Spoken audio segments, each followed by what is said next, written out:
بسم الله الرحمن الرحيم الحمد لله رب العالمين والصلاة والسلام على سيد الأنبياء والمرسلين نبينا محمد وعلى آله وصحبه أجمعين أما بعد. Last time we had started talking about the story of al-Isra wal-Mi'raj.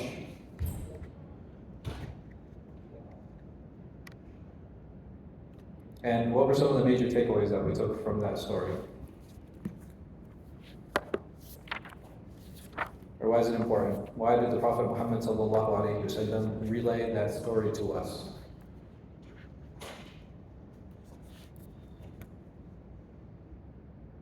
He didn't have to share it, right? It wasn't necessary.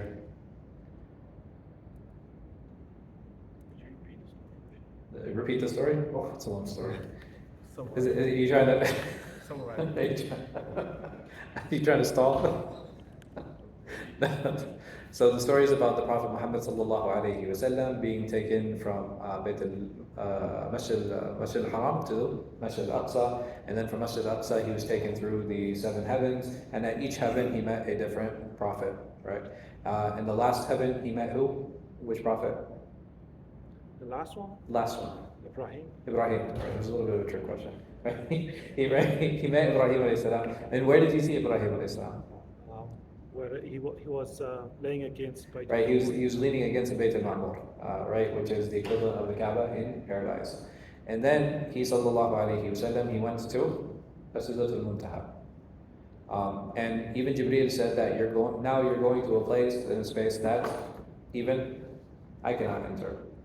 So he sallallahu alayhi wasallam went, and then at that point what happened?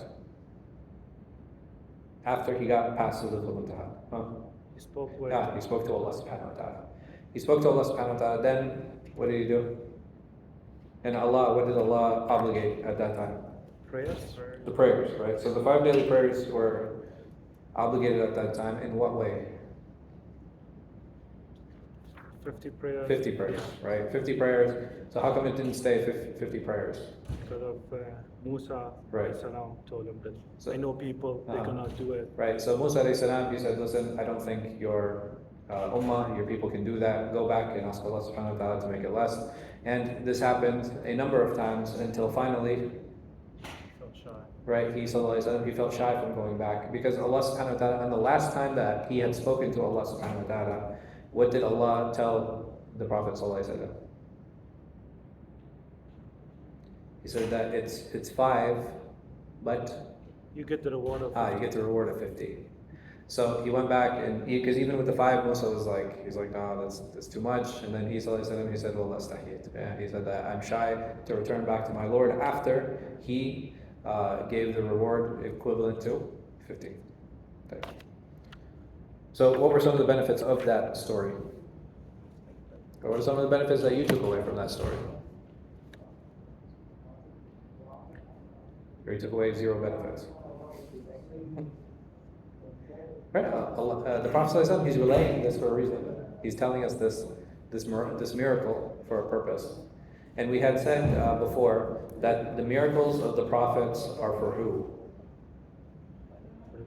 For others.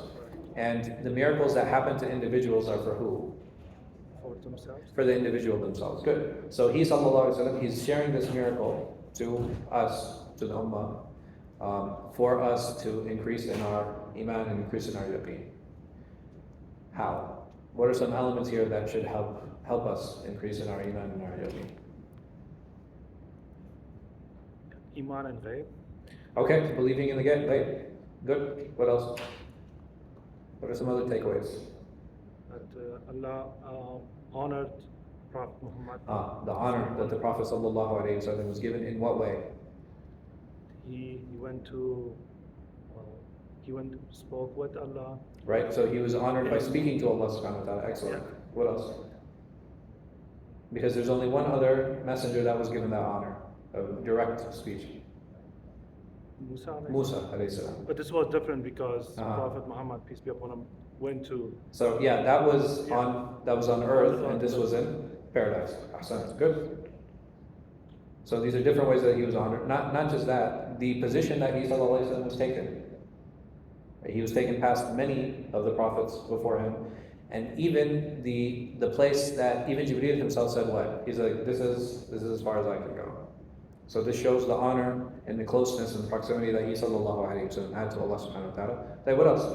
Also that he led other prophets in the prayer. Sure. Shows that he is. I don't think we got to that hadith yet.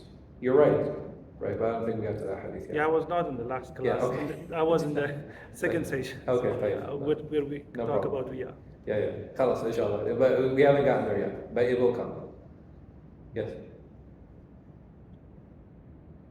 No other benefits?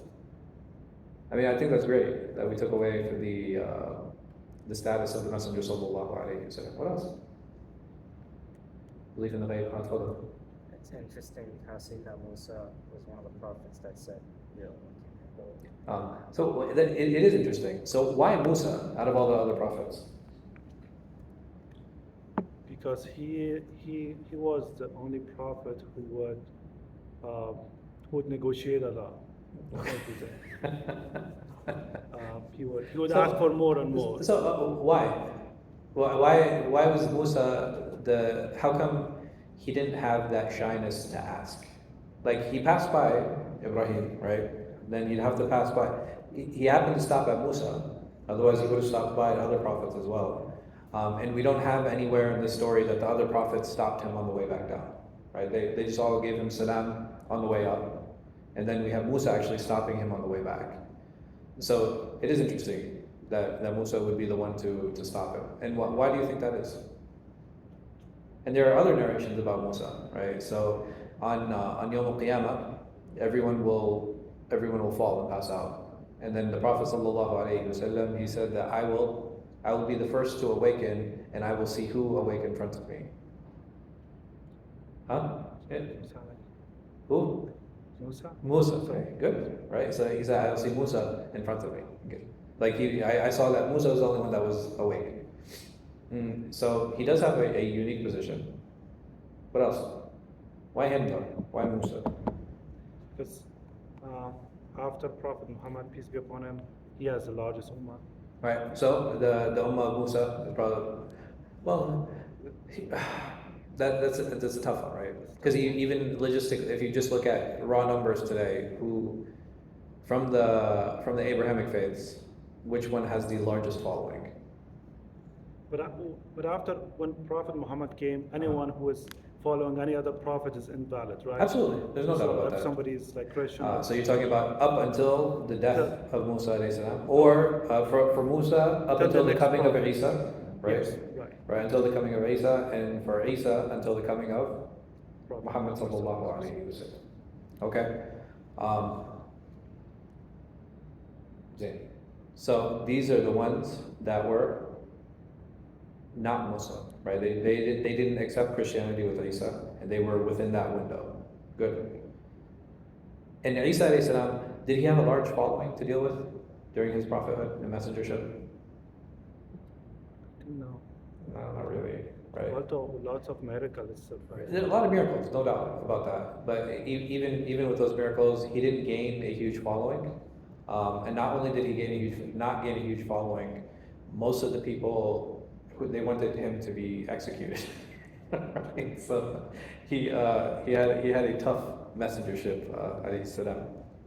But are there similarities between Musa alayhi salam and the Prophet Muhammad sallallahu alaihi wasallam?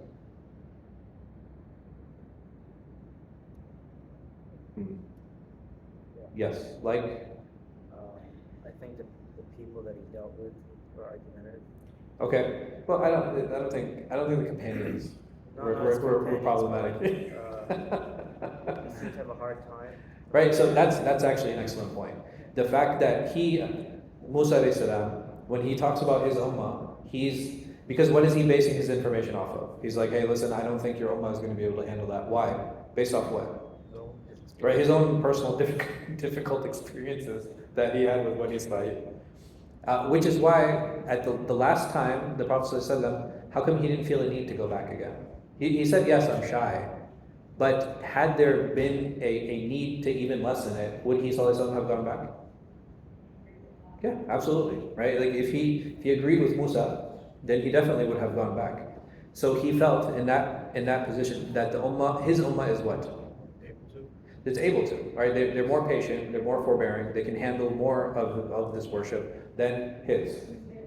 So that's where I disagree with him. But the fact that Musa alayhi salam, in his lifetime, he had to deal with a large number of people, right? He probably, in his lifetime, probably had the largest following after the Prophet Muhammad sallallahu alaihi wasallam. There's no doubt about that. And the fact that he, alayhi salam, he spoke to Allah, right? He spoke to Allah. So the fact that he was willing to tell the Prophet Muhammad sallallahu alaihi wasallam to re-engage with Allah, it was a sign, because he himself had experience with engaging with Allah subhanahu wa ta'ala previously. So I believe that, wallahu a'lam, that's some of the reasons of why he encouraged him as such. Like, what are some other benefits from this hadith? The mercy of Allah subhanahu wa ta'ala, right? And how He Azza wa Jalla is infinitely merciful. In that, had the Prophet ﷺ came back and he was like, "Ya Allah, please lessen the number of prayers," what could Allah have said? And they're like, "No, 56." So definitely, right? It's a sign and a show of the mercy of Allah subhanahu wa ta'ala upon us, and that this is what He wanted for us, but He allowed us to lessen that and still gave us the reward out of His choice. What else? What are some other benefits that we take from this hadith? Can we take the importance of prayer? Absolutely, right? It's the only pillar that was ordered in the heavens, versus all other pillars. Anything else? We'll start the next hadith. طيب. قال المصنف رحمه الله تعالى قال حدثنا هارون ibn Sa'id al-Ayli. This is hadith number, if you're following in the English, it's 162. قال المصنف رحمه الله تعالى قال حدثنا هارون بن سعيد الأيلي قال حدثنا ابن وهب قال أخبرني سليمان وهو ابن بلال قال حدثني شريك بن عبد الله بن أبي نمر قال سمعت أنس بن مالك يحدثنا أن ليلة أسري برسول الله صلى الله عليه وسلم من مسجد الكعبة أنه جاء ثلاثة نفر قبل أن يوحى إليه وهو نائم في المسجد الحرام وساق الحديث بقصته إنه حديث ثابت البناني وقدم فيه شيئا وأخر وزاد ونقص. So over here we have another hadith about the opening of the chest of the Prophet Muhammad sallallahu alaihi wasallam. The only difference here being saying that there were three people that came to him sallallahu alaihi wasallam and they approached him and they opened his chest, and it says here at the end of the hadith, and I think this is something that is really interesting and something to note. He says that there are some parts of the story that he moved around. So there are some parts that he moved later, there are some parts he moved earlier, and there are some parts that he increased on and some parts he left out. So what does that tell us about a hadith in general? Right, they can be narrated in meaning, right? It's not necessary that you take specific prophetic wording for a hadith. It's completely permissible to relay them in their meaning. And Imam, this is a practice of the muhaddithin. How do we know? Because Imam Muslim included it in his Ṣaḥīḥ, he included it in his book, and if it was a problem, he would have noted that and he would have said something. قال وحدثني حرملة ابن يحيى التجيبي قال أخبرنا ابن وهب قال أخبرني يونس عن ابن شهاب عن أنس بن مالك قال كان أبو ذر يحدث أن رسول الله صلى الله عليه وسلم. So over here you have Anas not narrating on the Prophet صلى الله عليه وسلم, but narrating on another companion. He's narrating on Abu Dhar, and he says Abu Dhar said that the Messenger of Allah صلى الله عليه وسلم said فرج سقف بيتي وأنا بمكة فنزل جبريل عليه السلام ففرج صدري ثم غسله من ماء زمزم ثم جاء بطست من ذهب ممتلئة حكمة وإيمانا فأفرغها في صدري ثم أطبقه ثم أخذ بيدي فعرج بي إلى السماء فلما جئنا السماء الدنيا قال جبريل عليه السلام لخازن السماء الدنيا افتح. So over here, this is different than the previous stories, because the previous ones, the ones from Anas radiallahu anh, when did that happen? Or when is it implied that it happened?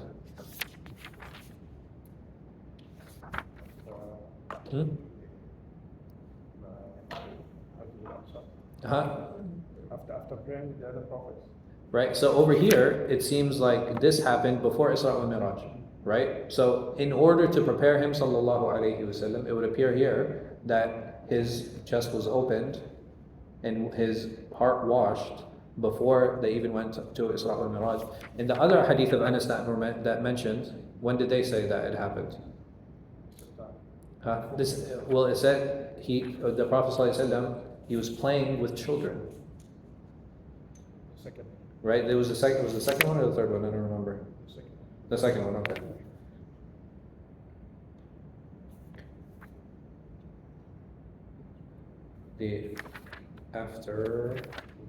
There's the full hadith of Isra and Miraj. Then after that, there's a hadith thabit that we had spoken about that seemed to be connected to the hadith of Isra and Miraj. Then after that, there's a hadith Anas, right? Yes. Wait, I thought his chest was open.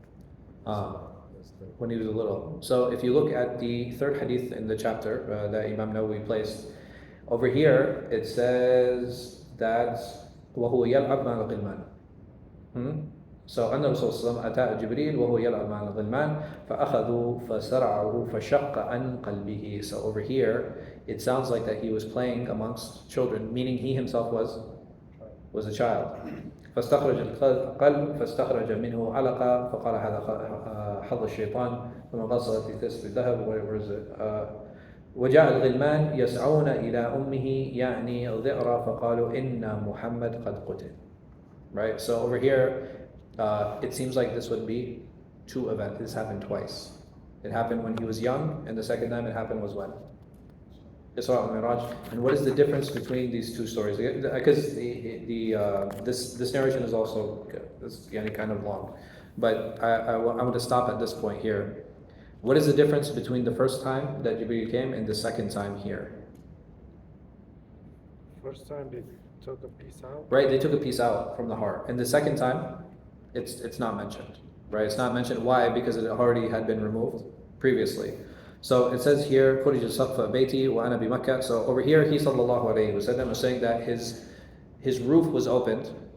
His roof was opened up, and he was in Mecca. Do you guys know where he was specifically? He was in the Bayt Hani. Hani was his first cousin. She was Abu Talib's daughter. And he says, فَنَزَلَ جِبْرِيل. And when the roof was opened, Jibreel alayhi salam, he came down, فَفَرَجَ صَدْرِي. And he opened my chest.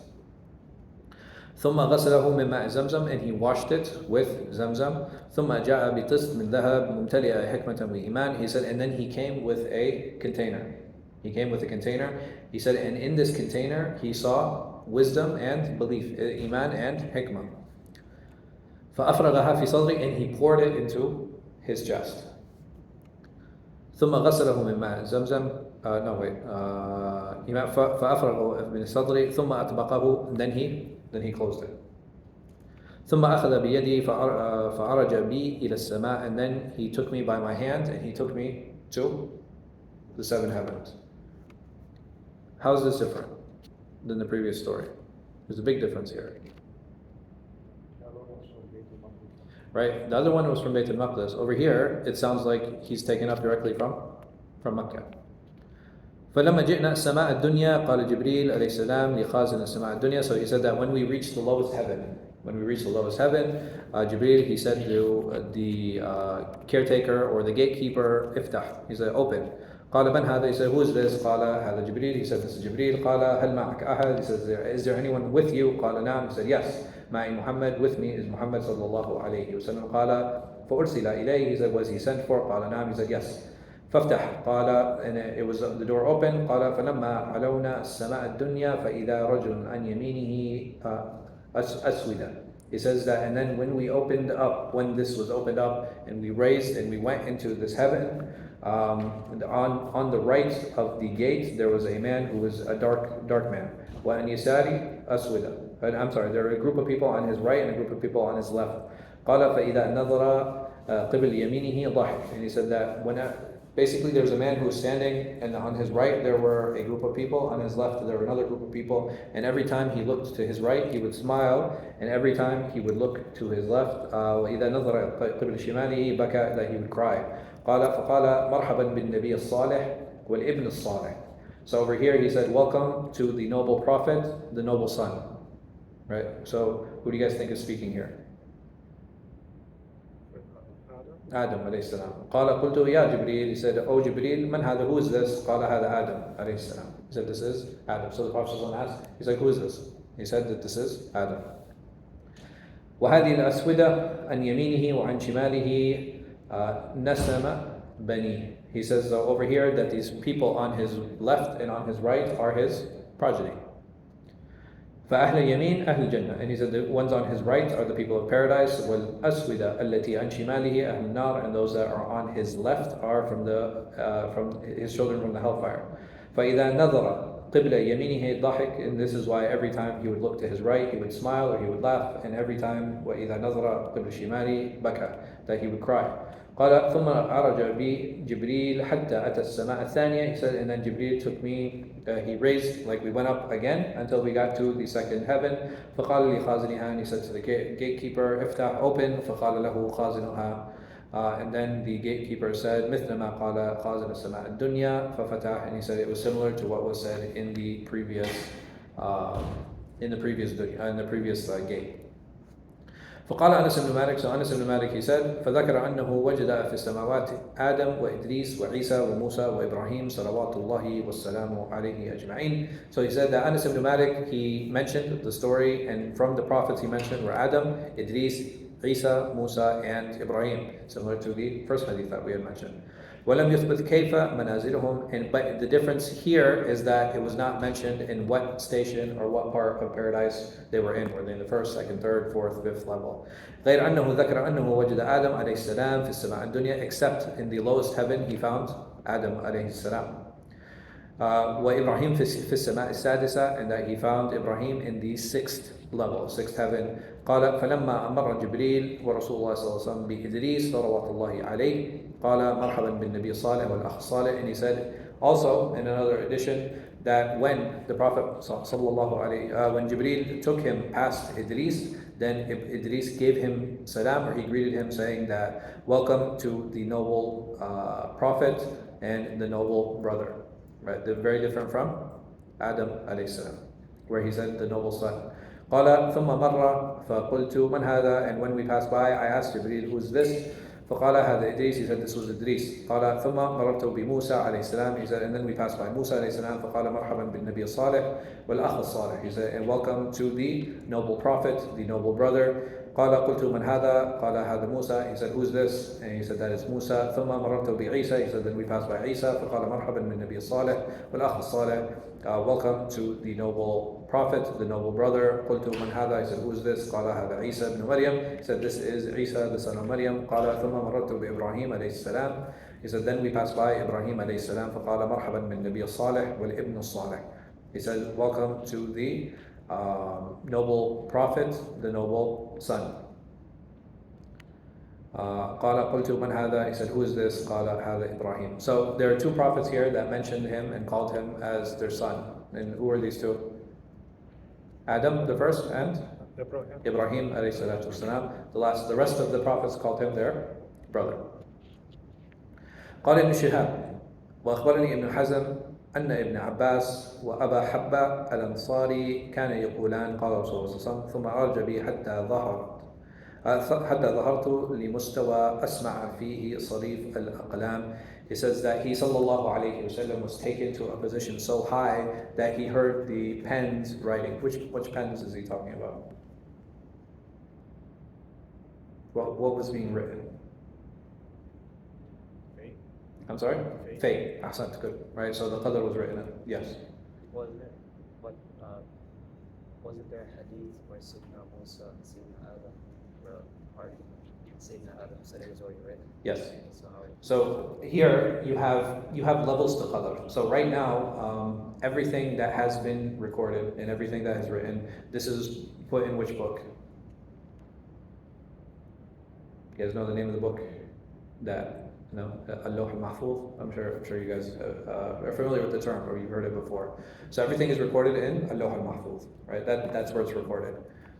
And then there is a yearly decree that the angels take in order to fulfill on the earth. So what do they do? How do they take that decree? They, as scribes, they note it and they write it down so that they can take those decrees, because the entire law is not given to them. They don't have access to it. Are you following? So they're not given access to the entire Lawh al-Mahfuz, which is I don't, it's a good way of representing it. I don't want to say encyclopedia, but like it's like a record, you know what I mean? So just imagine a record of everything that was and that everything that is to come until Yawm al-Qiyamah. But that book, only Allah subhanahu wa ta'ala has access to it, and He only gives partial access to some of His angels and some of His slaves. And the parts He gives access to are for the yearly decree that is to come. And that decree comes in which night? When does it actually descend? This is Sha'ban. Fi qawl. Absolutely. That's one statement. And what is the other one? Laylatul Qadr. Laylatul Qadr being during the last 10 nights of Ramadan. So Inna anzalnahu fi laylatul Qadr, right? So Qadr is decree, right? That's one of the reasons that it's called such, the night of decree. Because that is when the decrees are recorded, and they're recorded in this space where He sallallahu alayhi wasallam said that He heard the scribes. قال ابن حزم وأنس بن مالك. So Ibn Hazm and Anas ibn Malik, the two companions, قال he said that the Messenger of Allah said, ففرض الله على أمتي 50 صلاة, that Allah subhanahu wa ta'ala obligated 50 prayers on us. قال فرجعت بذلك حتى أمر بموسى, until I passed by Musa. فقال موسى عليه السلام, and Musa عليه السلام said, ماذا فرض ربك على أمتك? He said, what did your Lord obligate your ummah with? قال قلت فرض عليهم 50 صلاة. He said that He obligated upon us 50 prayers. قال لي موسى عليه السلام, and Musa said to me, فراجع ربك. He says, then go back to your Lord. فإن أمتك لا تطيق ذلك, that your ummah, your nation is not able to do that. قال فرجعت ربي فوضع شطرها. So he said, when I went back to my Lord, that He cut it in half. Right? So he said he only obligated half of what He had given before. قال فرجعت إلى موسى عليه السلام فأخبرته, and I came back to Musa and I told him what happened. قال راجع ربك. He said, go back to your Lord. فإن أمتك لا تطيق ذلك, because your ummah is not able to do that. قال فرجعت ربي, and then I went back to my Lord. فقال هي 5. So Allah Azza wa Jalla said at this point, then there are 5. هي 5 وهي 50, يعني they're 5, but in actuality they are 50. لا يبدل القول لدي, and يعني this will not be changed. قال فرجعت إلى موسى, and I went back to Musa. فقال راجع ربك, and go back to your Lord. فقلت قد استحييت من ربي.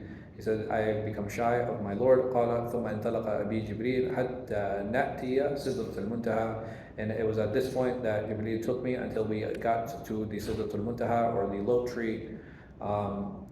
فغشيها ألوان لا أدري ما هي, and I was shown colors that I don't even know how to describe them. I was shown such colors that I don't even know how to describe them.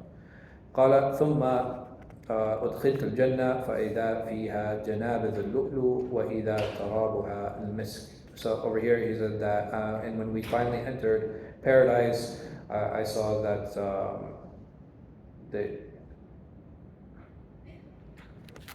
Janabith? How is Janabith translated? Oh, domes. Domes that were made out of pearls, and the earth was made out of misk, right? And so it was, not only was it beautiful, but it also smelled very pleasant.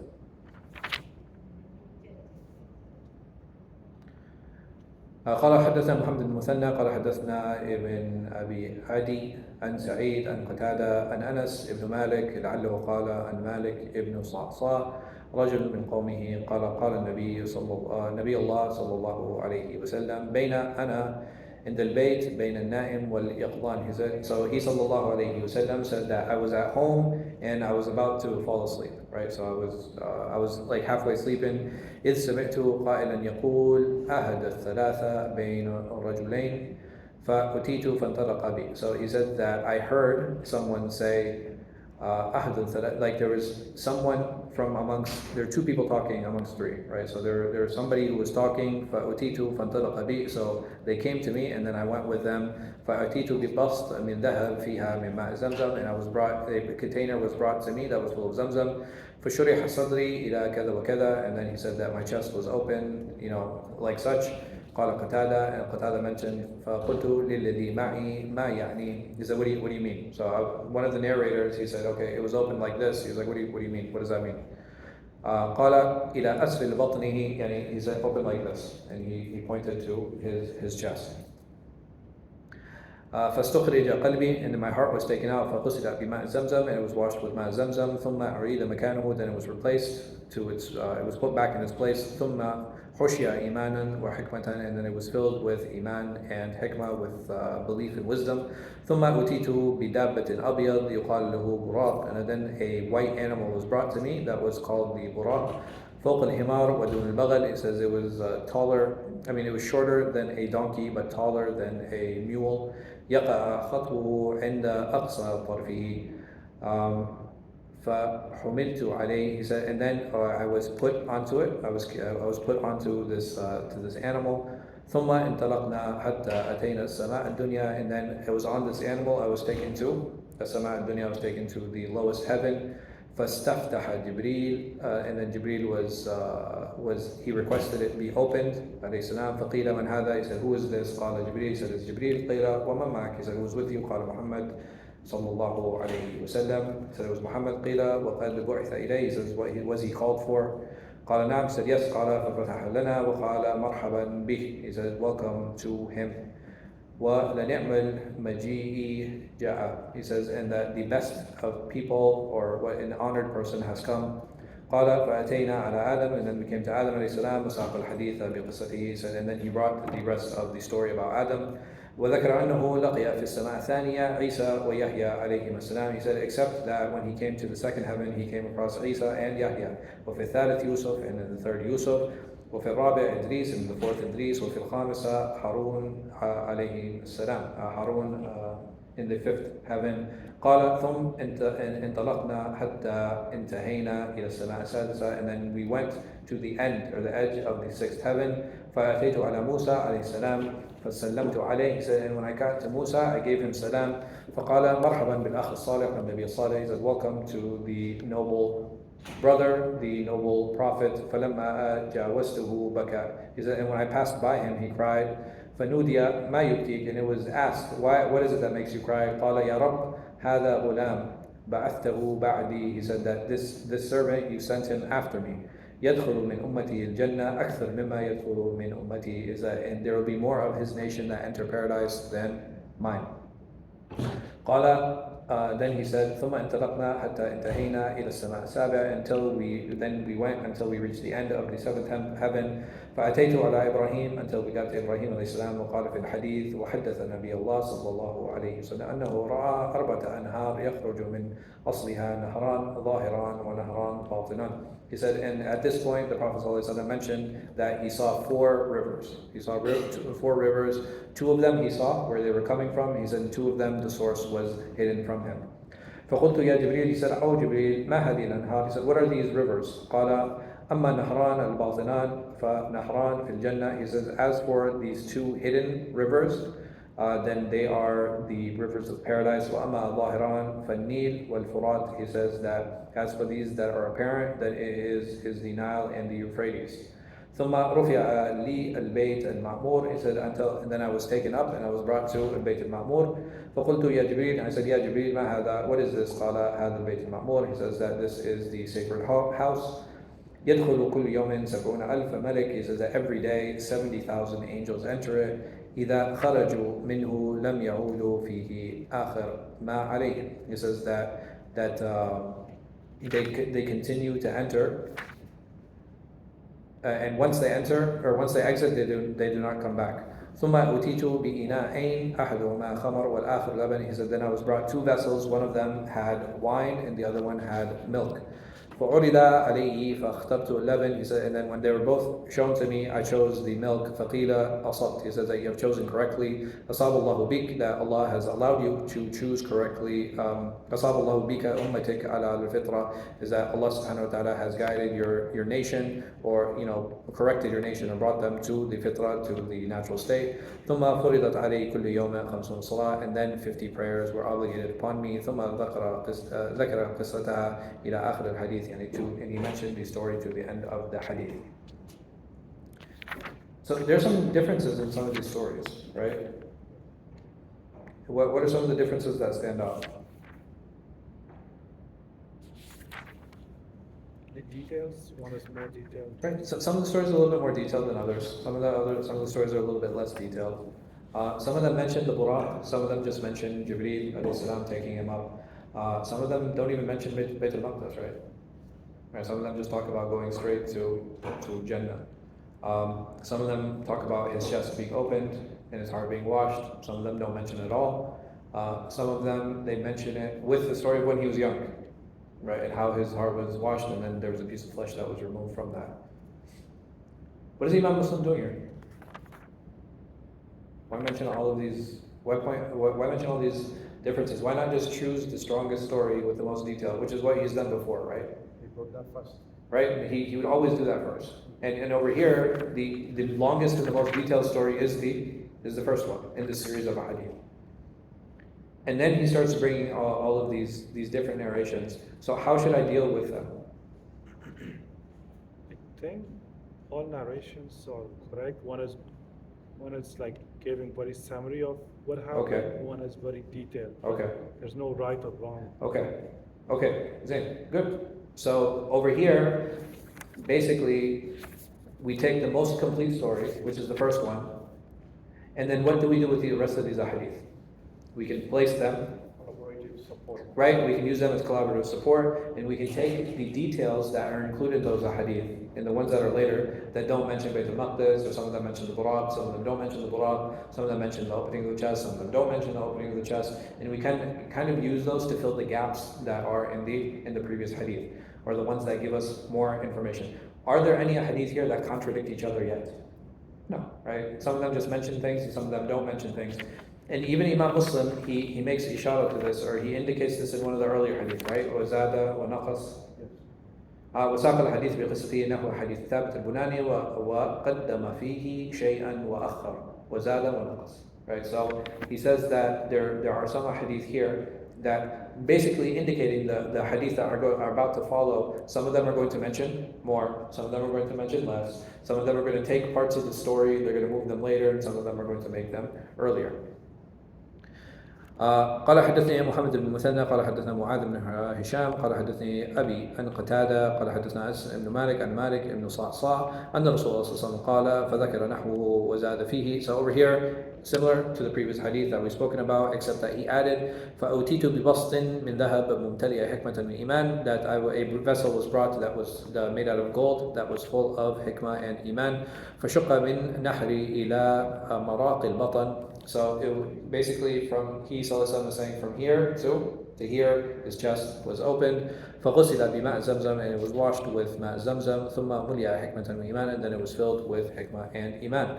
قال حدثني محمد بن المثنى وابن بشار قال ابن المثنى قال حدثنا محمد بن جعفر قال حدثنا شعبة عن قتادة سمعت أبا العالية يقول حدثني ابن عم نبيكم يعني ابن عباس قال, and then this narration is from Ibn Abbas. So one of the narrators, it's no longer Anas. قال ذكر رسول الله صلى الله عليه وسلم, the Messenger of Allah mentioned حين أسرع به, فقال, that when he was taken up through the heavens, Musa Adam طوال, that Musa was a tall man, كأنه من رجال شنوءة, is that it was almost as if he represented or was from the tribe of Shanua, right? So there was a tribe that was known to be very tall, and he described Musa as if because of his height that he was very similar. He seemed very similar to them.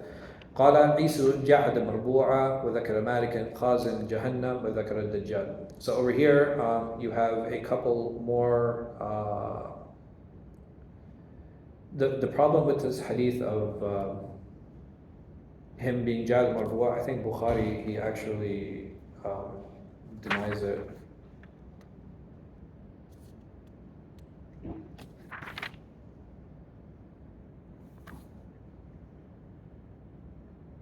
وقد روى البخاري عن ابن عمر رضي الله عنه أنه أنكر رواية أحمر وحلف أن النبي صلى الله عليه وسلم لم يقله, يعني أنه اشتبه على راوي. Okay, never mind. I'm sorry, this is a different one. So over here, Ja'ad Marbu' is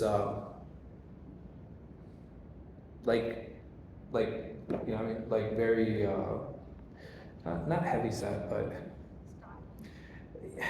yeah. I'm sorry? Yeah. Huh? Afterward. Yeah, like, I don't want to say stocky because it doesn't have a good meaning behind it, but he was like buff. Is that a good way? Right? He was like built, right? So he was strong and he was built. Because we say marbu'a is like kind of squared, right? So jad is like someone who has like big hands. He was just a big guy. And then in this hadith also, Malik Khazin Jahannam, so the caretaker of Jahannam is a angel named Malik, and in the same hadith, he also mentions a Dajjal. قال وحدثنا عبد يعني description he was just describing him. قال وحدثنا عبد بن حميد قال أخبرنا يونس بن محمد قال حدثنا شيبان بن عبد الرحمن عن قتادة عن أبي العالية قال حدثنا ابن عم النبي صلى الله عليه وسلم يعني ابن عباس قال رسول الله صلى الله عليه وسلم مررت ليلة أسري أبي على موسى بن عمران عليه السلام. He says that I passed by on the day that, or the night that I was taken to the heavens. I passed Musa alayhi salam. رجل آدم طوال جعد. He says that, and he was tall and he was broad. Right? So he was a tall and he was a broad person. كأنه من رجال شنوءة, that he was as if he was from the tribe of Shinu', again known for being tall. ورأيت عيسى بن مريم عليه السلام مربوع الخلق. He said, and then I saw Isa عليه السلام مربوع الخلق, also like squared. إلى الحمراء والبياض, that his complexion was like a reddish white. صبت الرأس, it's like sabt is like what, like straight haired, right? Yeah. وأري مالك خازن النار, and I was shown Malik, the caretaker for the hellfire, with Dajjal. I was also shown Dajjal. في آيات أراهن الله إياه, and that these are the signs that Allah subhanahu wa ta'ala showed me. فلا تكن في مرية من لقائه, and yani do not fret in his meeting. قال كان قتادة يفسرها أن النبي صلى الله عليه وسلم قد لقي موسى عليه السلام, and Qatada, he explained this ayah to mean the Prophet Muhammad sallallahu alayhi wasallam meeting Musa. So over here, there are a few more ayats, or there are a few more signs that Allah subhanahu wa ta'ala showed the Prophet Muhammad sallallahu alayhi wasallam that are not mentioned in the previous hadith. So what's interesting here is that he sallallahu alayhi wasallam, in addition to being shown the prophets, he was also shown who? Dajjal, yeah, and the angels, right? So he did, which angel specifically? Malik, right, who was the custodian of the hellfire. And these are hadith, they just more detailed descriptions of Musa and Isa alayhima as-salam. قال حدثنا أحمد بن حنبل وسريج بن يونس قال حدثنا هشيم قال أخبرنا داود بن أبي هند عن أبي العالية عن ابن عباس أن الرسول صلى الله عليه وسلم مر بوادي الأزرق فقال أي واد هذا. So he sallallahu alayhi wasallam, he passed by a valley, or I guess Blue Valley, or might be the name of the valley is Azraq. أي واد, and he said, which valley is this? فقالوا هذا وادي الأزرق, that this is the Azraq valley. قال كأني أنظر إلى موسى عليه السلام حابطا من الثنية وله جوار إلى الله بالتلبية. So over here he's saying it is as if I'm looking across this valley, and it's almost as if I see Musa alayhi salam, meaning that it's almost as if I remember seeing Musa alayhi salatu wasalam sitting down, and he is next to Allah subhanahu wa ta'ala doing the talbiyah, right? He is labbaik Allahumma labbaik. ثم أتى إلى الثنية حرشا فقال أي ثنية هذا. And said, then I was taken to another part, and he said, what part is this? ثنية حرشا, and they said that this is ثنية حرشا. قال كأني أنظر إلى يونس ibn متى عليه السلام. It's like as if I'm looking upon Yunus ibn Matta, and the other prophet عليه السلام. على ناقة حمراء جعد عليه جبة من صوف. He says that it's almost as if I'm looking at Yunus and he's sitting on the camel, right? So the miracle of Yunus عليه السلام was this camel. It's almost as if he is sitting on this camel. It was a huge camel that was red. And he was wearing a garment that is made out of wool. ختام ناقته خلبة. So he says that the ring of the camel is made out of khulba. وهو يلبي, and he is also making he was making the talbiyah. قال ابن حنبل في حديثه so Imam Ahmad, he says concerning the seed, قال هشيم يعني ليفا. So over here it's like I think this is another description that he put in his hadith. I don't know if he's describing I think he might be describing the ring, but it's just the type of battle that was used. قال وحدثني محمد بن المثنى قال حدثني ابن ابي عدي عن داود عن ابي العاليه عن ابن عباس قال سرنا مع رسول الله صلى الله عليه وسلم بين مكه والمدينه. Is that one night we were traveling with the Messenger of Allah صلى الله عليه وسلم between Mecca and Medina. فمررنا بواد, we passed by this valley. فقال أي واد هذا? He said, which wadi is this? Which valley is this? قال وادي الأزرق. فقال كأني أنظر إلى موسى. And he said the same as the previous hadith, is almost as if we are looking on Musa alayhi salam. فذكر من لونه وشعره شيئا لم يحفظ داود. He says, and then this description, Dawood, one of the narrators, he said, I don't remember exactly what he sallallahu alayhi wa sallam and how he described them. وعد إصبعيه في أذنيه, and he was putting his fingers in his ears. له جعار إلى الله بالتلبية, that he was making talbiyah and that he was calling upon Allah subhanahu wa ta'ala. مارا بهذا الوادي, like he was passing through this valley. قال ثم سرنا حتى أتينا على ثنية, and we got to another point or another place in the wadi. قال أي ثنية هذه? He says, what place is this? قالوا Harsha. He said that we are in Harsha. لفت. Okay, I think maybe Leaf or Lafat was the description or the name of the place that they were. فقال كأني أنظر إلى يونس على ناقة حمراء. It's like as if I'm looking at Yunus on this on that red camel. عليه جبة صوف, that he was wearing a wool garment. ختام ناقته ليف خلبة. Yeah, okay, so I was talking about the khitam, or like the ring of the camel. مارا بهذا الوادي ملبيا, seeing them pass through. So over here, what is he describing? He talks about Musa and he talks about Yunus specifically.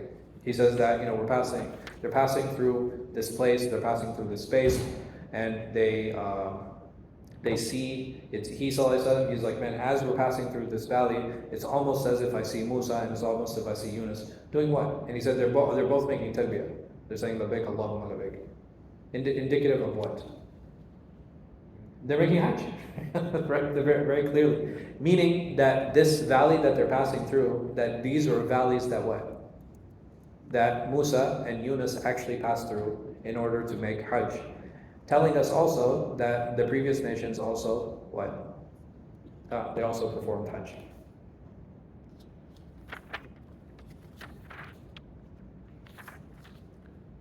We'll stop here, inshallah. Wallahu a'lam wa sallallahu ala khayri khalqi nabiyina Muhammad wa ala alihi wa sahbihi wa sallam.